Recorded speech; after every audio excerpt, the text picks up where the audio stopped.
जिसको हम कहते हैं रेंज ऑफ मोशन, वो जो है ब्लॉक हो जाती है। ठीक है, अच्छा, अब उसमें ये होता है कि लोग आते हैं 24 घंटे के अंदर, हमारे पास कोई आधा घंटा देता है, हम नॉर्मली मेरे क्लिनिक में 1 से 1.5 घंटा लग जाता है। अच्छा, जब हम लोग ये करा रहे होते हैं तो पेशेंट बहुत पेनफुल होता है, वो हमसे बहुत मुश्किल से कराता है, लेकिन इसको अगर थोड़ा सा कंसंट्रेट करें और इसको समझें तो बात ये है कि आप 24 घंटे में अगर हार्डली 1 घंटा भी आपने एक डिपार्टमेंट में आके करा ली, बकायदा 23 घंटे, अगर 7-8 घंटे आप सोते हैं, बाकी घंटे आपके पास बचते हैं। बाकी आवर्स के अंदर अगर आप कुछ भी नहीं करते हैं तो फिर आप सोच लीजिए कि कैसे रिजल्ट आएगा। आपको घर पे एक होम प्रोग्राम बताया जाता है, वो आपने जाके नॉर्मल मतलब करना है, एक्सरसाइज भी करनी पड़ती है। एक्सरसाइज करनी पड़ती है, बहुत मस्ट है। अब डॉक्टर साहब आपको उसकी कितना अरसा, एक जैसे कि बहुत ही सिवियर फ्रोजन शोल्डर कितना टाइम लेता है? सही 2 से 3 माह भी ले लेता है। नहीं, I would go further than that. In fact 6 महीने से 1 साल, इट ऑल डिपेंड। जैसे बात कर रहे हैं कितना एडवांस है। देखें अंबर, बात यह है कि we are talking of the shoulder, हम कंधे की बात कर रहे हैं। कंधे के अंदर या तो आर्थराइटिस है या तो उसकी जो पट्टे ऊपर हैं उसमें कोई खलल आ गया, दैट्स कॉल्ड फाइब्रोसिस हमारी जबान में। Arthritis could be due to trauma, चोट, अच्छा, could be due to arthritis itself, polyarthritis, बहुत सी causes होती हैं। Age of course, osteoarthritis can happen anywhere. Osteoarthritis आप आमतौर पर डिपेंडेंट जॉइंट्स में होता है। यहाँ पर जो है चोट, इन्फ्लेमेशन और बहुत सी कॉजेज होती हैं जो लोकल प्रॉब्लम करती हैं।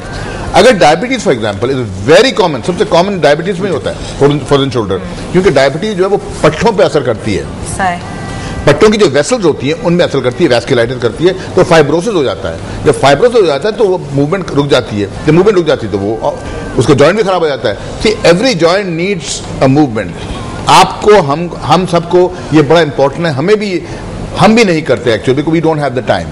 Every human being must rotate on every joint, अपने मूवमेंट्स करनी चाहिए रेगुलरली, अदरवाइज वो फ्रीज हो जाता है। दैट मींस तभी कहा जाता है कि खाली दुबले होने की एक्सरसाइज नहीं, वैसे भी बॉडी की स्ट्रेचिंग एक्सरसाइज, ये जो योगास वगैरह होते हैं, they are very very effective actually. People continue to remain mobile for a long range of their life, बड़ा इंपॉर्टेंट है।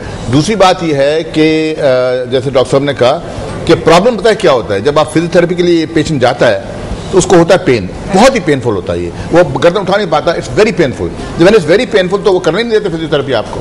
अच्छा, तो आपको पहले तो आपको मैनिपुलेट करना होगा, पहले तो उनको काउंसलिंग करनी होगी कि भाई देखो दर्द होगा, हम करेंगे। अच्छा। अगर आप दर्द बर्दाश्त नहीं करते देन नथिंग कैन हैपन। और इसका फिजियोथेरेपी के अलावा कोई क्योर नहीं है, मेडिसिन वक्ती तौर पे पेन को एब्सोल्युटली करेगा। तो जो कॉलर आई थिंक उनको अब दोबारा कंटिन्यू करना चाहिए, कहाँ से करा रही है प्रॉपर, और देखना ये है कि what is the cause of frozen shoulder in her particular case. उनको क्या प्रॉब्लम है, क्यों हुई, उनको क्यों हो रहा है, चोट लगी या डायबिटिक वो नहीं है तो फिर क्या बात है।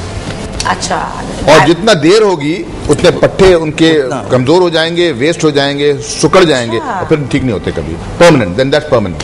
When the muscles are gone, तो आप रिहेबिलिटेट क्या करेंगे, पट्टा ही नहीं है उसके अंदर, मतलब जान ही नहीं है, पट्टा ही नहीं है तो उठाएंगे क्या। So you have to go as fast as possible. So this is so important. अक्सर फ्रोजन शोल्डर होते हैं डिफरेंट, तो दैट मीन्स कि अगर फिजियोथेरेपी डॉक्टर स्ट्रांगली रिकमेंड कर रहे हो, स्पेशली आपके केस में, आप जल्द से जल्द जाइए, करवाइए इसका इलाज, क्योंकि इसको लेके ना बैठें कि कभी सही हो गया, उसको प्रॉपर तरीके से, चाहे कुछ 6 महीने लगे या 10 दिन। सो ये तभी बातें होती, कन्वर्सेशन इज सो स्ट्रांग कि बहुत इंपॉर्टेंट भी है कि, और हमेशा एक अच्छे डॉक्टर के पास जाएं जो कि, और ना तो 2-3 को जरूर रेफर करें। इसके साथ नाज़रीन निकलेंगे एक छोटा सा ब्रेक और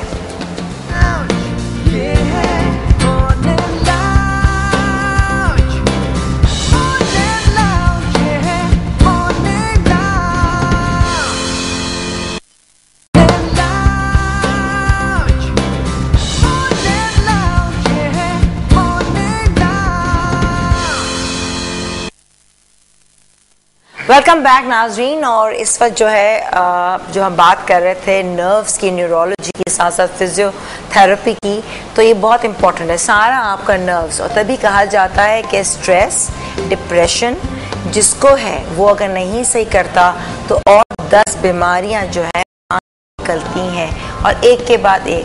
तो इंशाल्लाह बात वही करना है कि अपने स्ट्रेस को, अपने डिप्रेशन को कैसे हम करें। लेकिन अब हम हमारे जो मेहमान हैं, प्रोफेसर आरिफ खारेकर न्यूरोलॉजिस्ट, और डॉक्टर आमिर जो थेरेपिस्ट हैं रिहेबिलिटेशन सेंटर, कि फ्रोजन शोल्डर का तो पता चल गया, लेकिन अभी हम जीपी की बात करते हैं। जनरल प्रैक्टिशनर जो होते हैं, अक्सर कॉन्सेप्ट है यहाँ पे, ज़्यादातर जो लोग हैं ना जीपी के पास जा रहे होते हैं, जो डॉक्टर होता है, ठीक है। अब जो वो डॉक्टर मेडिसिन लिख के दे दिया, या तो वो रेफर करे जी मुझे समझ नहीं आ रहा, आप जाइए क्योंकि किसी न्यूरोलॉजिस्ट के पास या कुछ ऑर्थोपेडिक्स के पास, ऑब्वियसली। तो यहाँ क्यों नहीं है? और जाए तो इंसान फिर कहाँ जाए? थोड़ा हाउ टू एजुकेट देम। बड़ी दुखती रग पे आपने टच किया, बिकॉज ये इतना इंपॉर्टेंट बात आप कर रही हैं। This is the basic problem actually. हमारे पास लिटिगेशन नहीं होती। एक बंदे के पास एक पेशेंट जाता है जिसको फ्रोजन शोल्डर है, वो लेके एनएसएड लिख देता है, फिर वो बेचारी देखती है कि फायदा नहीं हुआ, दूसरे को चला जाता है। एनएसएड जो हैं, जो पेन किलर्स हैं, वो 50 किस्म की हैं। एक ने एक नाम डाला, दूसरे ने दूसरा नाम, है वही चीज, ठीक है। अब मसला ये है कि फ्रोजन शोल्डर की जो एक्चुअल ट्रीटमेंट है, जो आमिर साहब बताएंगे, फिजियोथेरेपी, वो तो उस पर बात ही नहीं हो रही। अगर वो जीपी जो है वो चाहता नहीं है कि वो पेशेंट के पास जाए, वापस बार बार आता रहा, वरना पेशेंट कैसे बनेंगे उनके। ये मैं हमेशा इसको प्रमोट करता हूँ, इस फैक्ट को, कि आप पब्लिक अवेयरनेस प्रोग्राम्स करें। जो मेडिकल प्रोफेशनल्स हैं, जो जीपीज हैं, वो are not in touch with practice, with teaching, with literature, उनको ये समझाएं कि भाई बात ये है, अगर एक पेशेंट आपके पास कंधे के दर्द के साथ आता है तो प्लीज उनको, अगर आप नहीं ट्रीट कर सकते तो या तो आप पता करें या पढ़ें आप कि what is the latest treatment of frozen shoulder. वरना फिजिकल थेरेपिस्ट इतने हैं, ट्रेन आमिर हैं, बड़े एक्सपीरियंस आदमी हैं, इन लोगों को भेजें ताकि वो बंदा ठीक तो हो जाए। जब आप इनको भेजते हैं, 6 महीने 8 महीने गुजर जाते हैं, जब पट्टे जो हैं वो तो सूख के खत्म हो जाते हैं। एक जनरल सी बात है, सर दर्द के लिए कोई नहीं जा रहा डॉक्टर के पास, सर में दर्द हो रहा है, पट्टी लगाए, बाम लगाया, सो गए, टाइट कस के बांध दिया, नींद, ये हमें पता है, हर एक को अपने सिम्टम्स पता है। अब माइग्रेन का आधा, किसी को उल्टी इतना सिवियर होता है कि उल्टी करने के बाद सही होता है, लेकिन धूप से।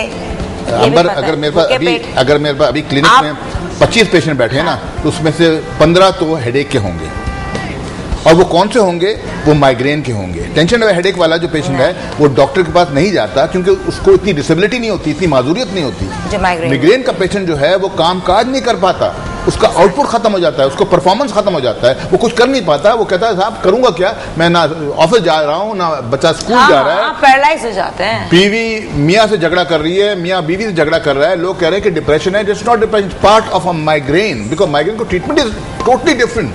तो मैं कहना ये चाह रहा हूं कि माइग्रेन का जो मरीज है वो पहुंचता है डॉक्टर के पास क्योंकि वो इतना परेशान होता है, इतना डिसेबल्ड होता है, इतना माजूर होता है कि वो कहता है मैं करूंगा क्या, बिकॉज आई कांट वर्क। तो दिस इज वेरी इंपॉर्टेंट कि जो हेडेक का पेशेंट डॉक्टर पास जाता है उसमें से मेजर चंक इज माइग्रेन। हालांकि कॉमनेस्ट हेडेक जो दुनिया में है वो टेंशन टाइप हेडेक है, लेकिन इतना हल्का होता है। एक औरत एक हफ्ता खाना पका रही है घर में, उसको सर में दर्द भी हो रहा है, वो कहती है दर्द भी हो रहा है, खाना भी पका रही है, नो प्रॉब्लम, असर हो जाता है, नो प्रॉब्लम। तो लेकिन माइग्रेन का पेशेंट काम काज नहीं करता, उसकी परफॉर्मेंस गिर जाती है, उसकी आउटपुट गिर जाती है। लेकिन डॉक्टर आरिफ, अभी भी जैसे कुछ हमें फ्रेंड्स हैं जो कि बार बार रिलैप्स हो रहा है, माइग्रेन की प्रॉब्लम होती है। नहीं, माइग्रेन तो रिलैप्स हो गया ना, इट्स रिमेनिंग हेडेक। तो अभी डू यू थिंक, हमने जो पहले प्रोग्राम्स किए थे कि वाकई अब इतना अच्छा एडवांस मेडिसिन आ गई माइग्रेन की कि नॉट क्यूरेबल माइग्रेन, वो माइग्रेन नहीं रहा जो कि एक लाइलाज हेडेक कहा समझा जाता था, अब इसके एडवांस मेडिसिन।